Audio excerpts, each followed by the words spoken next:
Ну, вы уже год здесь, Да. под блокпост. станицей. Здесь находится блокпост. Держите эти рубежи.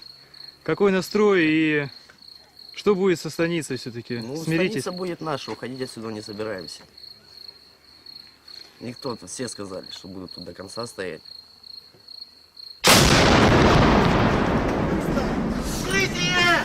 Вот туда бегите, вот в этот блиндаж.